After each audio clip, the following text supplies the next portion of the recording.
Diz assim a palavra do Senhor, a palavra do eterno Deus. Acompanhe comigo com toda a tua atenção nesse momento. Preste atenção no que será lido. Dias depois, Jesus entrou de novo em Cafarnaum. Onde é que ele entrou? Uma cidade. E logo se ouviu dizer que ele estava em casa. Jesus morava em Cafarnaum. Muitos se reuniram ali, a ponto de não haver lugar nem mesmo junto à porta. Era uma multidão de gente. E Jesus, o que ele fazia? Anunciava-lhes a palavra. Isso que eu estou fazendo com você aqui. Trouxeram-lhe então um paralítico, carregado por 4 homens. E não podendo aproximar-se de Jesus por causa da multidão, removeram o telhado no ponto correspondente ao lugar onde Jesus se encontrava, e pela abertura desceram o leito em que o paralítico estava deitado. Verso 5 é importante. Vendo-lhes a fé, Jesus disse ao paralítico: Filho, os seus pecados estão perdoados. Aleluia! Alguns escribas estavam sentados ali e pensavam em seu coração: como ele se atreve a falar assim? Isso é blasfêmia. Quem pode perdoar pecados a não ser um, que é Deus? E Jesus, percebendo imediatamente em seu espírito que eles assim pensavam, disse-lhes: por que vocês estão pensando essas coisas no seu coração? O que é mais fácil, dizer ao paralítico: os seus pecados estão perdoados, ou dizer: levante-se, tome o seu leito e ande? Mas isto é para que vocês saibam que o Filho do Homem tem autoridade sobre a terra para perdoar pecados. E disse ao paralítico: eu digo a você, levante-se, pegue o seu leito e vá para casa. Ele se levantou no mesmo instante, não foi uma semana, um mês, um ano depois, no mesmo instante, pegando o leito, retirou-se à vista de todos, a ponto de todos se admirarem e darem glória a Deus, dizendo: jamais vimos coisa assim. Glória a Deus. Pai, obrigado pela Tua palavra, obrigado pelo Teu poder nesta noite. Eu peço que o Senhor venha ungir a minha vida para ser instrumento Seu na vida de cada alma, de cada homem, cada mulher, cada jovem que saiu da sua casa para estar aqui. Não fala apenas aquilo que queremos ouvir, fala aquilo que precisamos ouvir nessa noite. Exorta, edifica, consola, anima, fortalece mediante a pregação da Tua palavra e nos mostra o caminho, Senhor, da sabedoria para as nossas vidas. É o que te pedimos para esta semana e para esse mês de maio, em nome de Jesus. Amém, amém e amém. Você pode se assentar. Deus te abençoe.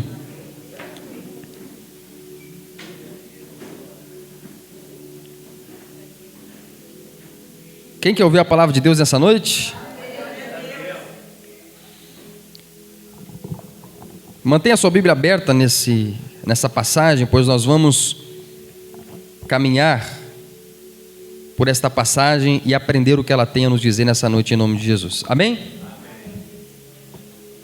Queridos, esse texto é importante para balizar o que nós vamos ver nesse mês de maio a respeito da pessoa de Jesus e de como Jesus tem poder para salvar o ser humano.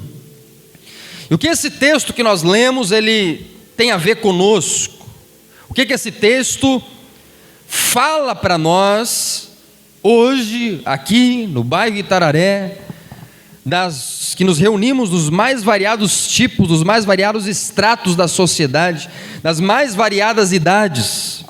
Nós temos aqui idosos, temos aqui uma irmã com 90 anos de idade, temos aqui jovens de 16, 17, 18 anos de idade, temos todas as faixas etárias. Eu estava esses dias em um discipulado com um dos pastores que apacenta a minha vida, que eu também sou pastoreado. E no discipulado eu falava com ele, ele falou: tua igreja tem bastante jovem, né? Deve ter. Eu falei: não, pelo contrário, nossa igreja é formada pela maioria em adultos e idosos, são poucos jovens, né? Deus me deu essa graça de conseguir falar a todas as pessoas de todas as faixas etárias, digamos assim, e todos os estratos sociais nós temos presente no nosso hall de membros, que eu aconselho você a fazer parte. Nós vamos começar a produzir as carteiras de membros, nós vamos entregar só para aquele que quer fazer uma membresia, uma aliança com essa obra, com esse ministério. Quem entendeu, dá uma glória a Deus? Então, se você é esse tipo de pessoa que gosta de oração, que gosta de Bíblia, de ensinamento da palavra de Deus, que não gosta de oba-oba, que gosta de fidelidade, de aliança, esteja conosco nesta aliança, firma conosco esta aliança, e toda a bênção, toda a graça de Deus que está sobre essa obra vai vir sobre você, amém? Mas, como eu estava dizendo, o que esse texto fala para nós que somos tão diversificados? O que ele fala para nós no ano de 2025, independente da nossa idade, de que nós vivemos, do passado, ou do nosso contexto familiar ou social? Muito simples. Eu quero aqui, apesar de que eu pudesse em algum momento interpretar esse texto das mais variadas formas, eu quero ler esse texto à luz de um exercício simples de identificação de grupos, na tentativa de ver com você em que grupo você se encaixa, e na tentativa de elucidar todo tipo de ajuntamento no qual o nosso Senhor Jesus Cristo está presente ou se revela. Muito obrigado. Todo tipo de ajuntamento em que o nosso Senhor Jesus Cristo está presente ou se manifesta. Existem reuniões, igreja significa reunião, assembleia, a palavra grega é eclésia. Isso aqui agora é uma igreja, e nessa reunião de santos, ou de pessoas buscando ser santos, nós podemos identificar os mais variados grupos, e os mais variados contextos sociais. Você se encontra em alguns deles, grupos presentes nesse texto, que eu quero elucidar com você. O primeiro grupo de pessoas está ali no verso 2, já do capítulo 2 de Marcos. São os que se reuniam ali, ou aqueles que se reúnem na igreja, na expectativa de ouvir o ensino. A primeira natureza desse grupo, desse tipo de pessoa, é a pessoa que vai à igreja não para ver um show, não para ver modelos pirotécnicos, não para ver instrumentalidades, não para ver dons, não para ver qualquer outra coisa, senão o ensino da palavra de Deus. Esse tipo de pessoa é você? Aqui nós temos no verso 2 aqueles que se reuniam para ouvir o Senhor Jesus anunciar a palavra, ensinar. Ela é uma atividade, são pessoas que se reúnem com um sentido pedagógico. Elas não querem simplesmente participar de um culto poderoso, de oração talvez, ou de onde recebam uma palavra revelada através do dom de algum profeta, mas elas querem que a palavra de Deus seja exposta num telão, seja aberta na frente delas, e os mistérios, os segredos da palavra de Deus sejam descortinados diante delas. Elas vão à igreja na expectativa de acalentar no coração alguma verdade nova a respeito da palavra de Deus, de aprender da palavra de Deus, luz para o seu caminho, de ver a palavra do Senhor Deus, como nesta frase que está atrás de mim, neste Salmo 119, iluminar o seu caminho, as suas decisões, porque ela tem que decidir se ela vai casar com fulano, com ciclano, ela tem que decidir se ela permanece nesta casa ou se ela muda desta casa, ela tem que decidir, ou ele tem que decidir, se ele fica na cidade, se ele muda de cidade, se ele fica no emprego, se ele pede demissão, se ele faz isso, se ele faz aquilo, se ele compra o carro vermelho, o carro branco, se ele exorta este filho, se ele toma essa ou aquela decisão. Decisões baseiam e balizam o teu futuro, e você precisa de sabedoria para tomar as melhores decisões. Caso a vida ainda não tenha te mostrado, nós carecemos de sabedoria. Se não formos orientados pela palavra de Deus, amados irmãos, eu quero te dizer, a não ser que você seja uma pessoa muito fora do comum, grande parte das tuas decisões serão tolas. Levarão você a caminhos ou a descaminhos de vida. Eu atendo pessoas que a raiz do seu descaminho, da sua depressão, da sua angústia, da sua aflição, dos seus problemas, na grande realidade está nas más decisões feitas no passado. Sim ou não? Você ouve muitas vezes amigos que estão com a família destruída, com o casamento destruído, que estão com a vida destruída, que não caminharam na sua vida, não conquistaram, não estão onde pensavam que estariam com 40 anos, com 50 anos de idade, não têm o que pensaram que teriam com os 50 anos de idade, casa, carro, bens, avançado na sua vida, porque tomaram decisões erradas no passado, queimaram etapas, decidiram se relacionar com pessoas que não eram tão boas assim. Estou dando exemplos aqui, não estou falando para absolutamente ninguém, estou dando exemplos esparsos de pessoas desses mais de quase 10 anos que eu trabalho, antes como pastor auxiliar e agora como pastor titular da igreja, de pessoas que eu atendo e vejo que decisões erradas no passado, decidiram se relacionar errado no passado e hoje colhem os frutos das decisões erradas. E o pai avisou, e o pastor avisou, e a mãe avisou, mas o adolescente, ele gosta de fazer absolutamente o contrário daquilo que é avisado. E aí ele vai, e acha que pode. Então, queridos, eu estou falando isso, porque todos nós que estamos aqui, é da nossa natureza ignorarmos avisos e conselhos, para vivermos aquilo que a gente acredita ser o correto. É ou não é verdade? E essas pessoas que se reuniam, elas iam à igreja. Eu espero que seja você esse tipo de pessoa. E nós temos algumas pessoas aqui, não são todos, mas alguns de vocês se reuniram nesse lugar e vêm nesse lugar e decidiram frequentar esse lugar porque estão com sede de aprender da palavra de Deus.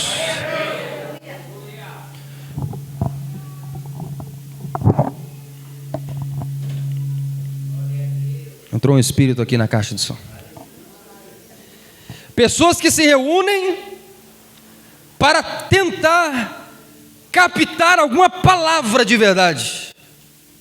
Eu vou lá porque o pastor Billy, formado em teologia, se formando em psicologia, não sei o quê, talvez um menino sábio, talvez ele tenha alguma palavra para mim, alguma orientação para mim. Eu vou lá porque o pastor fulano, ciclano, beltrano, pastor Wanderlei, pastor Paulo, pastor Gilson, eu não sei, ele pode abrir a palavra de Deus, expor ela para mim, e talvez ali eu consiga captar, acolher no meu coração alguma informação nova a respeito da Bíblia, que vai lançar luz para as minhas decisões, luz para as trevas do meu coração, luz para aquilo que eu estou vivendo e que não quero viver. Eu vou lá para adquirir sabedoria, eu vou lá para ficar mais inteligente até mesmo, e isso é uma grande realidade. As pessoas aí fora às vezes acham que os crentes são ignorantes, muito pelo contrário, a nossa fé ela é baseada num livro de 66 livros.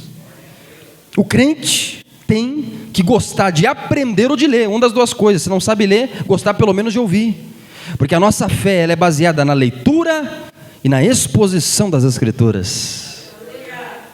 Quem entendeu, diga amém. E nós temos pessoas assim. Agora há pouco nós tivemos uma irmã que chegou à nossa igreja, falou para mim: pastor, já fui em alguns outros lugares, mas eu estou procurando uma igreja, eu estou vindo hoje aqui porque eu estou procurando uma igreja que ensine a palavra. Eu estou sedenta pela palavra, já comprei uma Bíblia. É esse tipo de pessoa, se reúne na expectativa de ouvir o ensino.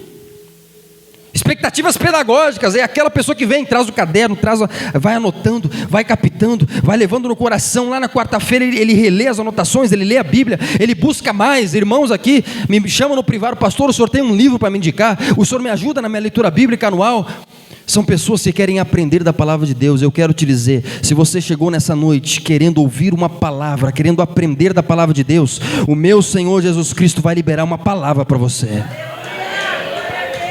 Vai liberar uma palavra, porque Ele é um Jesus que prega a palavra. E aqui eu faço um parênteses. É interessante que Jesus reúne uma multidão, e olha o que Ele faz no verso 2. Fica revelando o CPF, sim ou não? Fica vendendo coisa, sim ou não? Quando Ele reúne uma multidão, o que Ele faz? Ele prega a palavra. Porque quando a igreja se reúne, o aspecto principal daquela igreja é a pregação da palavra. Quando Jesus reunia pessoas, Ele não focava nos milagres, nas bênçãos, Ele não focava em nada mais. Ele reunia as pessoas e a Bíblia diz: anunciava-lhes a palavra de Deus. E tinha pessoa ali querendo aprender. Tinha pessoa ali querendo agasalhar esta nova verdade no seu coração. E o meu Senhor Jesus Cristo ensinava a palavra para o povo. Agora não era o único tipo de pessoa. Não era o único tipo, tem que pedir para fazer um pouquinho mais baixo lá o ensaio deles. Não era o único tipo de pessoa. Existia um segundo grupo que talvez seja você. Talvez você não se encaixe no primeiro. Possivelmente você se encaixe no segundo. Inclusive tiveram pessoas que saíram da nossa igreja justamente por isso, porque é uma igreja que ensina a palavra. Diga amém? Me contaram, inclusive eu fiquei sabendo que o Espírito Santo não deixa nada escondido, né? A irmã veio, participou do culto, aí foi lá, fez um cabelo, não sei com quem lá, e a cabeleireira dela era era minha amiga, na verdade, frequentou nossa igreja por um tempo, e me disse, fulana foi lá na tua igreja, falou que não volta mais. Aí eu disse assim, mas por que aconteceu, né? O que será que aconteceu? Será que a gente fez alguma coisa que ela não gostou? Que sempre vai existir alguma coisa que a pessoa não gosta, isso não tem como fugir disso. Mas de repente alguma coisa grave, aí ela falou assim, não, ela não gostou porque o culto foi só pregação da Bíblia, só ensino, e ela queria receber uma revelação. Você não fez a revelação. Aí naquele momento eu falei, glória a Deus, Pai amado, muito obrigado pelo livramento. Diga amém? Porque se as pessoas saem por causa do ensino da palavra de Deus, então quer dizer que a gente está no caminho certo. Diga amém? Estamos anunciando a palavra. Agora eu citei isso como exemplo, mas eu quero citar um segundo exemplo, um segundo grupo. Quero citar um segundo tipo de pessoa que possa estar presente nesse lugar, nessa noite, que são aqueles que são trazidos, está no verso 3 e no verso 4, diz ali, trouxeram então um paralítico carregado por 4 homens, ou seja, são aquelas pessoas, são aquelas pessoas que trazem alguém, segundo grupo de pessoas, aqueles que levam pessoas necessitadas. Então, primeiro grupo, presta atenção, aqueles que se reúnem, que vão à igreja na expectativa de ouvir o ensino da palavra de Deus. Segundo grupo, aqueles que vão na igreja, aqueles que levam pessoas à igreja. O verso 3 diz que um grupo de homens levou um paralítico para a igreja. Nós temos pessoas aqui hoje assim, pessoas que dão um duro danado para trazer alguém, para trazer o familiar, para trazer o amigo, para trazer o fulano, para trazer o vizinho, para trazer o filho, para trazer a filha, para trazer o pai, para trazer a mãe, Você já conheceu pessoas assim? Vai lá, faz o convite. Não, é o seguinte, é domingo 19h30, 19h30 eu passo, aí já é 7h30 da manhã, a pessoa manda mensagem, 19h30 tem um culto. Aí chega meio-dia, ele manda de novo, 19h30 eu estou passando aí. 4 da tarde, 19h30 eu estou passando aí, viu? 19 horas eu estou passando, vamos para o culto. Aquela pessoa que insiste, aquela pessoa que tenta trazer a pessoa, a outra necessitada, porque sabe que se levar aquela pessoa na igreja, a vida daquela pessoa pode ser mudada. Ela insiste porque ela tem amor, porque ela crê que na igreja existe uma graça, existe uma bênção, que se essa pessoa levar o seu irmão, o seu vizinho, o seu amigo na igreja, ali vai ser comunicado um poder de Deus, vai ser comunicado um milagre, uma bênção tal, que essa pessoa, esse filho, essa filha, esse vizinho, esse amigo, vai ser tocado e talvez tenha a sua vida transformada, por alguma necessidade, sim ou não? Pelo poder de Deus, sim ou não? Tem alguém aqui nessa noite que quer trazer pessoas à igreja? Dá um glória a Deus aí. Pessoas que você conhece, que você sabe que estão precisando de Deus, que estão precisando da igreja, que estão precisando de uma palavra de transformação. Deus já te disse para você insistir, porque cada pessoa que você insiste, possivelmente seja uma família que você esteja tirando do inferno. Sim ou não? Às vezes você traz uma pessoa, insiste naquela pessoa, você pensou que não daria em nada, mas quando você vê, foi uma família salva por causa da tua insistência. Essa igreja só existe, eu só estou aqui como teu pastor, porque um dia, um evangelista, no meio do campo, insistiu com o meu avô, pastor Vanderlei, para ele ir para a igreja. Levou ele para a igreja. Ele não quis nas primeiras 5 vezes, mas depois acabou resistindo e foi, né? Rapaz, eu não sei a história, mas acho que foi isso. Aí levou ele para a igreja, o pastor Vanderlei foi, daqui a pouco foi a esposa, daqui a pouco foi os filhos. E por causa daquele evangelista que você nem sabe o nome, hoje essa igreja existe, porque alguém insistiu na vida do pastor Vanderlei, 60 anos depois, hoje nós estamos colhendo os frutos de alguém que levou alguém para a igreja. Diga amém?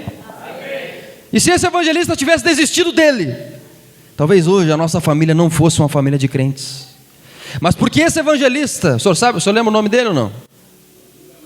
Nunca mais viu ele? Evangelizava de bicicleta, né? A campanha lá 70 quilômetros ele andou de bicicleta. A gente não sabe o nome, a gente não sabe onde é que está, a gente não sabe se faleceu, se está vivo. Mas lá nas campanhas de Uruguaiana para fora ainda, ele evangelizou, achou o pastor Vanderlei trabalhando numa granja lá e pregou o evangelho para aquele jovem.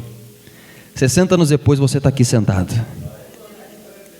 porque há 60 anos atrás, 70 talvez, um jovem numa bicicleta não desistiu de levar pessoas para a igreja. Quem está entendendo a mensagem? Dá uma glória a Deus.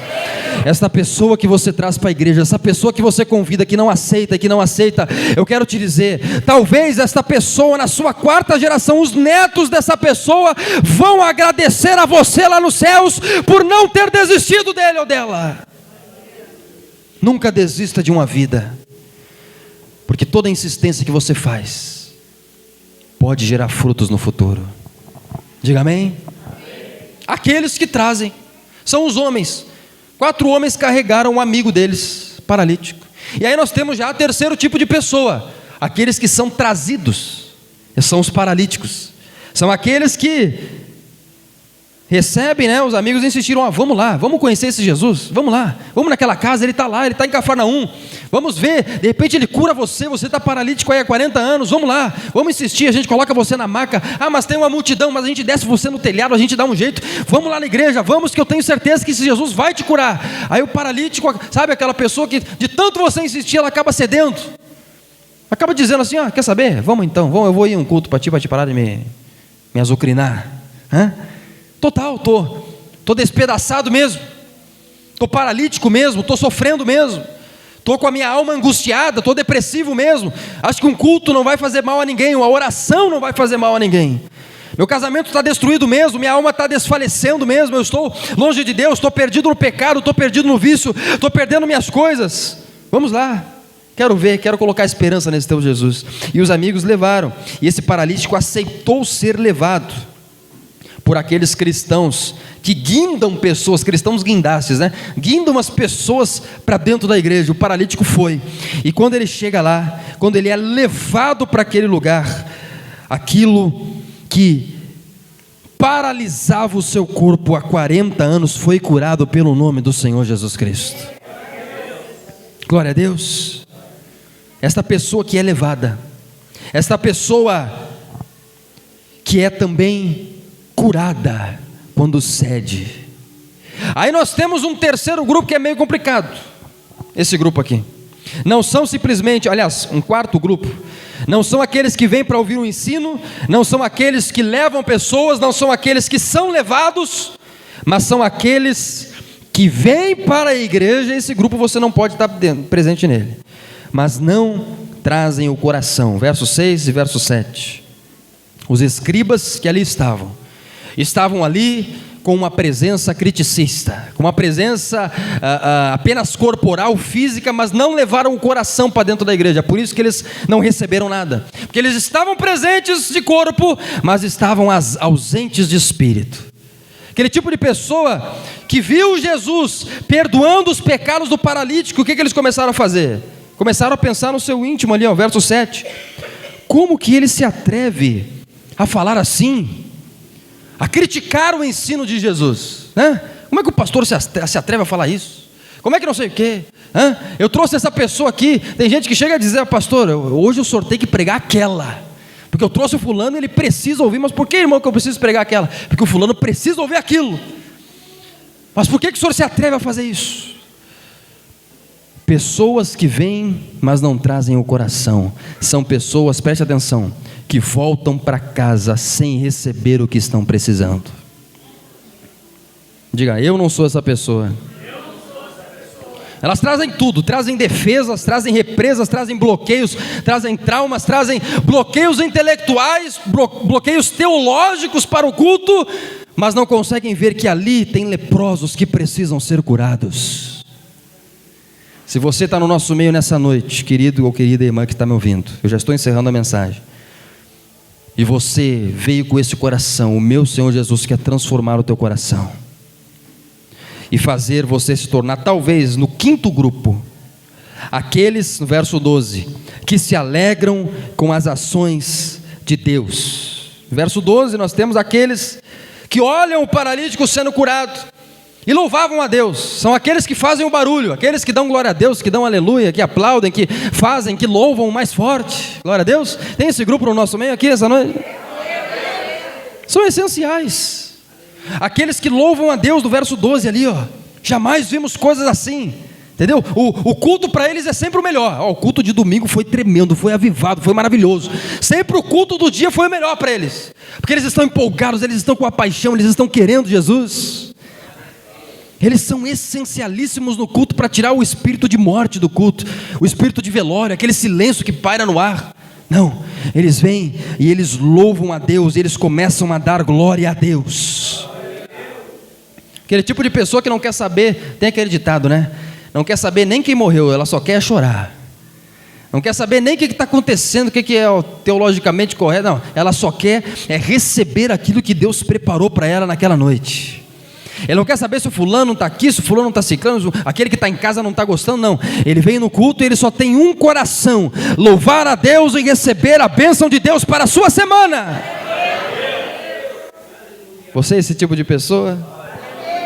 Agora, eu não vim aqui só para analisar psicologicamente cada grupo. Eu vim aqui também para dizer para você nessa noite como que Jesus trata cada um desse grupo de pessoas. Todos vocês que estão aqui nessa noite se encaixam em algum desses grupos, desses 5 grupos. Eu quero te dizer como que Jesus trata cada um de vocês.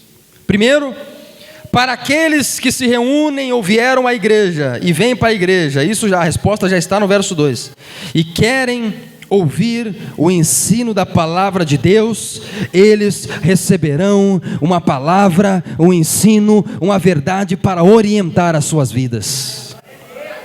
Eles foram a Jesus e a Bíblia diz que Jesus ensinava a palavra. Para você que veio nesse lugar procurando uma palavra de Deus para a tua vida, para você que está frequentando essa igreja e está procurando uma palavra que traga norte para você, eu quero liberar esta palavra profética para você. Se você vem com a tua expectativa de ouvir uma palavra de Deus, alguma coisa de Deus vai ser plantada no teu coração. Alguma coisa de Deus vai ser plantada no teu espírito. Você não vai voltar para a tua casa oco, estéril. Você não vai voltar para a tua casa desnorteado. Mas a palavra de Deus vai iluminar o teu ano de 2025, em nome de Jesus. Aleluia, aplauda Jesus, você que crê nisso.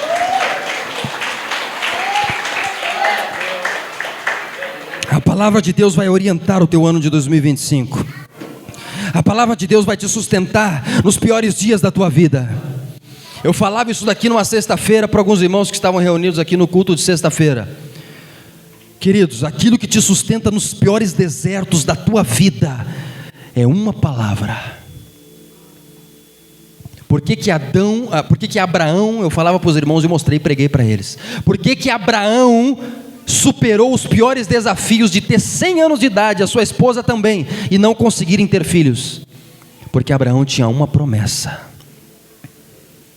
Deus prometeu para mim que Ele vai me fazer pai de gerações, e mediante esta palavra eu não vou desistir da minha fé. Venha para o culto para aprender da palavra de Deus. Venha para o culto para ouvir, através da pregação, você captar aquilo que, através da minha vida, o Espírito Santo fala para você e diretamente para você. Guarda isso no teu coração e leva isso para a tua semana, porque quando Satanás se levantar para tentar te destruir, quando os demônios se levantarem para tentar devorar a tua fé, quando você passar por esse, talvez pelo desemprego, pela desilusão, quando você passar pelos piores conflitos do teu coração, se você tiver apenas uma promessa de Deus, por exemplo, que Ele dará ordem aos teus anjos para que te guiem e te guardem em todos os teus caminhos, você vai pensar e não vai desistir, você vai lembrar, não, Deus prometeu que eu e minha casa serviremos a Ele, Deus prometeu que Ele restauraria meu casamento, Deus prometeu que Ele restauraria meu ministério, Deus prometeu que Ele restauraria minha família, e mediante a palavra de Deus, eu não vou desistir da minha fé. Mediante a palavra de Deus, eu não vou desistir da minha casa. Mediante a palavra de Deus, eu não vou desistir dos meus filhos. Eu só não desisti desse bairro porque eu estou vivendo debaixo de uma palavra. Quando Deus me trouxe de São Paulo para cá, até hoje eu lembro a palavra de Deus liberada. Eu tenho que até gravar isso daqui para os meus amigos lá do bairro Lídia e outros amigos do bairro Itararé também.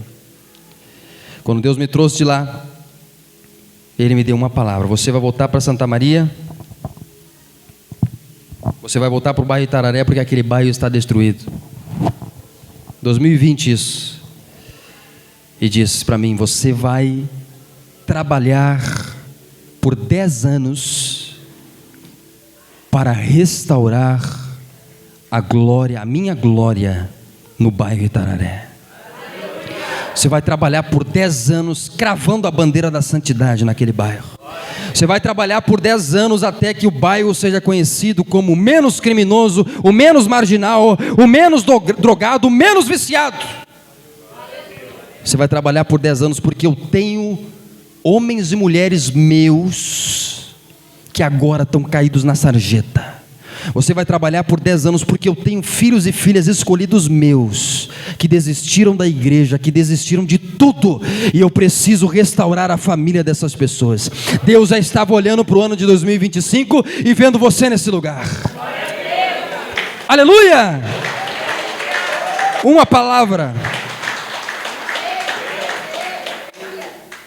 E eu estou trabalhando nesse primeiro ciclo de 10 anos. Quem é membro há mais tempo sabe o nosso projeto aqui. De 2021, 10 de janeiro, de 14 de janeiro de 2021 a 14 de janeiro de 2031. Depois desses 10 anos, Deus vai me orientar qual vai ser a segunda década, os próximos 10 anos de trabalho nesse bairro. Mas por enquanto, nesses 10 anos, Deus me deu esta palavra, e nós vamos trabalhar nesses 10 anos para fundar e criar uma igreja. E você acha que não me ofereceram? Me ofereceram. Tem a igreja lá que está pronta. Tem grupo de diácono, tem ministério de louvor. Tudo está pronto, é só você chegar e assumir. Não precisa trabalhar para nada, não precisa nem pagar aluguel. E eu falei: não, a gente precisa fazer uma igreja nascer do zero. Eu não vou pegar obra pronta de outras pessoas. Eu preciso fundar naquele lugar e levantar naquele lugar pessoas, homens e mulheres aliançados com a palavra de Deus. Nos primeiros 10 anos de trabalho. Quem está entendendo a palavra de Deus sobre a nossa igreja, dá um glória a Deus aí. Então, diga comigo: uma palavra que vai me sustentar. Você tem que ter esta palavra para sustentar você. Deus prometeu curar a tua família, Deus prometeu restaurar a tua casa. Então leva esta palavra, minha irmã, e quando você pensar em desistir da igreja e de vir aos cultos, lembra desta palavra e diga: eu vou, porque a minha família está em jogo, meu casamento está em jogo, meus filhos estão em jogo, o meu futuro está em jogo. Glória a Deus. E através da palavra de Deus você vem a esse lugar. O segundo tipo de pessoa, para nós partirmos para a oração, aquela pessoa que traz alguém. Lá no versículo de número 5 tem algo tão lindo que eu destaquei para vocês na hora da leitura. Verso 5. Olha só que interessante, que poderoso é isso daqui que Marcos ressalta. Verso 5. Vendo-lhes a fé, depois que os homens trouxeram aquele paralítico, a Bíblia diz: vendo-lhes a fé, E aqui, preste atenção que eu quero liberar uma palavra de Deus para você. Homem ou mulher que há muito tempo tem orado por um amigo, por um vizinho ou pela tua família para que ele se converta. Esses homens não mediram esforços para levar o seu amigo paralítico para a igreja. Não podia entrar pela porta, eles desceram pelo telhado, mas eles fizeram de tudo até que o seu amigo estivesse aos pés de Jesus. E a Bíblia diz que depois que eles fazem esse esforço todo, a Bíblia diz no verso 5, que Jesus viu a fé daqueles homens. Jesus está vendo a tua fé, Jesus está vendo o teu esforço, a tua oração, a tua paixão, o teu investimento, as tuas lágrimas, o teu sonho. Se você é esse homem, essa mulher que tem investido em oração pela tua casa, que tem investido em oração pelos teus amigos, pela tua família, que tem até mesmo investido dinheiro, investido esforços para não desistir da vida dessas pessoas, eu quero proclamar Marcos capítulo 2 verso 5 sobre você. Jesus está vendo a tua fé. A tua fé está sendo vista por Ele. As tuas noites estão sendo vistas por Ele. A tua fé, a tua insistência na igreja está sendo vista por Ele. Você aqui na sexta e no domingo, está sendo vista por Ele. As tuas lágrimas estão sendo vistas por Ele. A tua ansiedade está sendo vista por Ele. As tuas preocupações estão sendo vistas por Ele. Porque o meu Jesus é um Jesus que vê a fé daqueles que têm fé. Glória a Deus. Ele vê você que talvez nem carro tenha, pegar tua Bíblia e caminhar para a igreja. Ele vê cada passo que você dá. Você que tem carro, Ele vê cada litro de gasolina que você gasta para vir para a igreja, para a obra de Deus. Ele vê cada momento antes do culto que Satanás tenta você e trabalha de todas as formas para impedir você de chegar aqui. Ele vê tudo isso. E a Bíblia diz que depois que Ele vê a fé daqueles homens, Ele recompensa aqueles homens curando o seu amigo paralítico. Eu não sei se você pegou essa palavra. Depois que Jesus ver a tua fé e a tua insistência, Ele vai recompensar você, curando esta pessoa pela qual você está trabalhando para ganhar para Jesus. Você está trabalhando para alguém? Eis a minha pergunta. Se nós tivermos 30 pessoas e cada um de vocês trabalhar por uma pessoa, o número dessa igreja de pessoas que estão aqui dentro dobra. Se cada um de vocês trabalhar por duas, o número triplica. Se nós tivermos 30, como nós temos 50 pessoas que frequentam aqui, circulam aqui semanalmente, se cada um ganhar uma pessoa nesse bairro, nós aumentamos para 100 pessoas, nem cabe mais nesse prédio, temos que sair daqui. Diga amém? Por quê? Porque você tem que ser que nem esses homens, trabalhe. E aqui Deus está me usando para liberar uma palavra de consolo para você. Talvez há muitos anos você esteja trabalhando, orando, lutando por essa pessoa. Eu quero dizer, não desista. Se tiver que subir o telhado, suba. Se tiver que abrir o telhado com as mãos, abra. Se tiver que fazer o esforço que for, faça. Porque quando você ver esse paralítico curado, você vai glorificar ao teu Deus. Amém? Terceira pessoa. Aliás, segundo tipo de pessoas. Terceiro grupo. Jesus vai fazer por você muito mais do que você pode imaginar. É o homem que é trazido paralítico. Por quê que eu digo isso? Verso 5. Por que Jesus trata as pessoas que estão no nosso meio e que precisam de cura, fazendo por você um milagre muito maior do que você está pedindo? Por quê? Porque a partir do verso 5 nós percebemos que o homem queria ser curado do seu corpo, mas antes de curar o corpo, o que Jesus fez? Jesus curou a alma dele.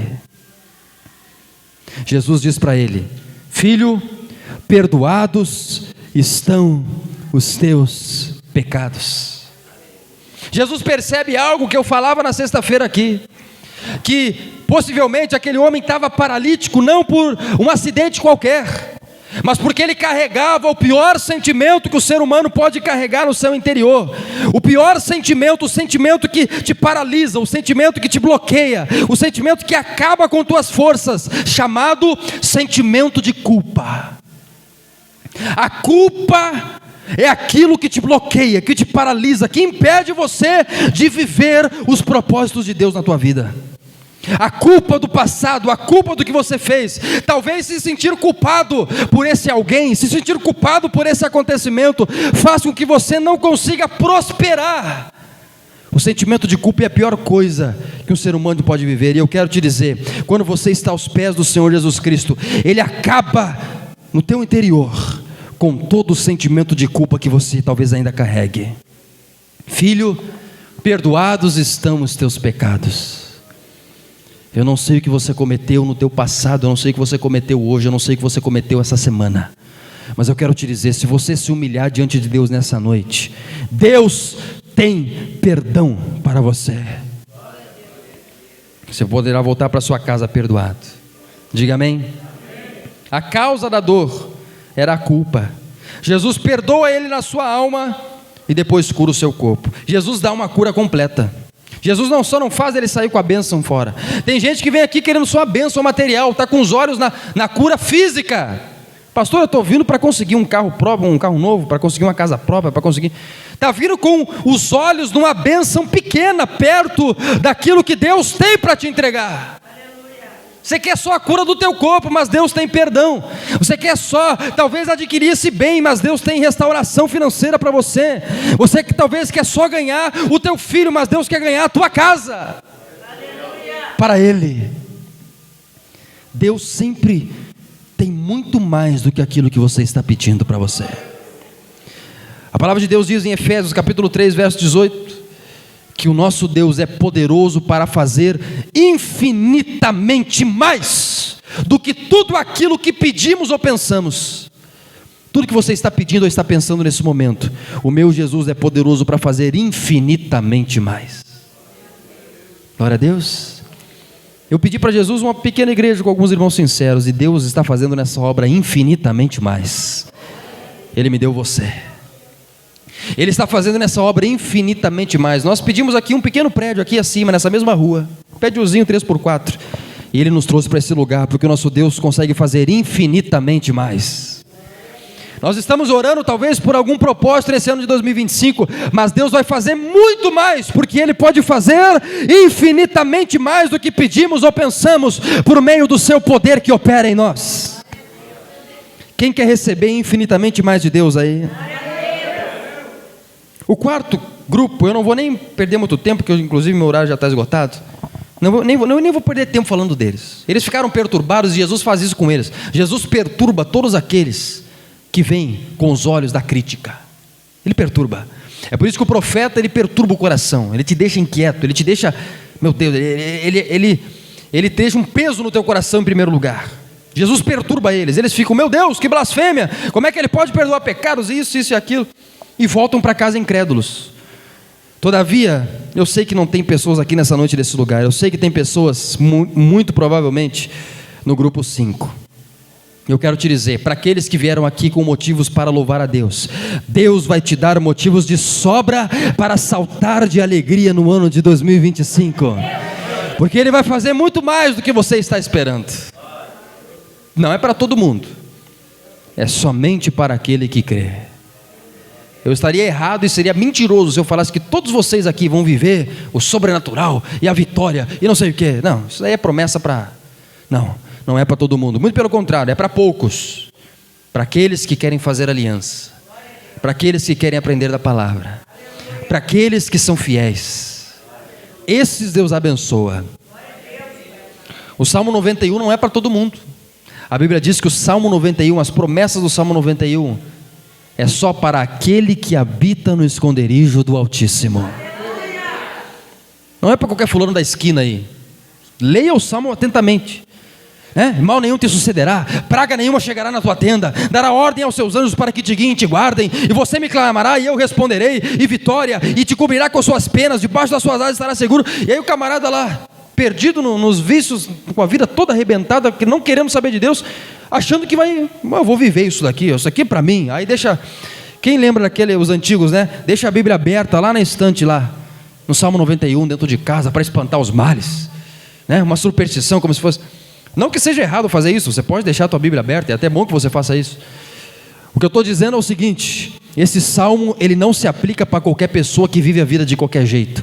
Ele só se aplica, no verso 1 está escrito, para aquele que habita no esconderijo do Altíssimo. Você é uma pessoa que habita no esconderijo de Deus? Então você viverá o novo de Deus. Aleluia! Diga assim: eu sou uma pessoa que habita no esconderijo do Altíssimo. O que é o habitante? Ele não é visitante. Você habita na tua casa, você não visita a tua casa. Por que você habita na tua casa? Porque lá você está sempre frequentando, almoçando, jantando, chorando, se alegrando, sim ou não? Descansando. Se você habita a presença de Deus, a igreja, os atos de Deus, você está sempre aqui se alimentando da palavra de Deus, chorando na presença de Deus, orando para Deus, jantando na presença de Deus, a palavra de Deus, diga amém? Recebendo cura, recebendo restauração, muitas vezes nos piores momentos da tua vida. Nós acompanhamos aqui, estamos acompanhando pessoas com processos de luto, processos de doença, nós passamos por isso, mas aqui é justamente isso, é uma família de fé, e a família de fé, ela está junto nos melhores momentos e nos piores momentos. Você faz parte dessa família, sim ou não? Então você viverá os momentos de glória conosco em nome de Jesus. Essa palavra ficou gravada no teu coração, amados irmãos? Então nesse momento eu quero orar com você, para que você possa participar de um desses grupos que recebe a cura. Tem pessoas aqui que estão com os olhos no marido, na esposa, nos filhos. Pessoas aqui que estão com os olhos nos amigos, nos colegas de trabalho, nos vizinhos, que você sabe que precisam de Deus. Você vê o jeito dessa pessoa viver, e a única coisa que você pensa é isso: essa pessoa precisa de Deus. Nesse momento, não fica calado, leva o nome dessa pessoa a Deus em oração. Vamos fazer esse propósito juntos? Pastor, eu não sou aquele que tem que levar o outro, eu sou o paralítico, eu sou o cara que descem, eu estou precisando. Então você fala com Deus e coloca para Ele tudo aquilo que está paralisando a tua vida. Você é o primeiro grupo? Pastor, eu estou aqui para aprender. Então fala com Ele, diga: Deus, ilumina o meu caminho, eu preciso decidir para onde eu vou, o que eu faço, ilumina a minha mente, me dá sabedoria, me dá ensinamento. Faça a tua oração de acordo com um grupo que você se identifica. Talvez você seja do quarto grupo dos críticos. Quer saber, eu não estou acreditando em nada aí que esse pastor magrinho aí, esse guri está falando, eu estou aqui só porque me trouxeram. Talvez você seja desse grupo. Ore a Deus também, diga: Senhor Deus, eu não acredito nem numa palha que está acontecendo nesse lugar, mas eu estou pedindo, se o Senhor é real, se o Senhor é verdadeiro, se manifesta para mim, me toca nesse momento, só para mim saber. Diga amém? Isso é uma atitude nobre de alguém que tem um coração sincero. Deus vai honrar também o teu pedido. Quem entendeu, dá uma glória a Deus. Então nesse momento nós vamos orar, e você vai orar de acordo com aquilo que está no teu coração. Se você pudesse colocar de pé nesse momento, para que nós possamos orar ao Senhor Jesus.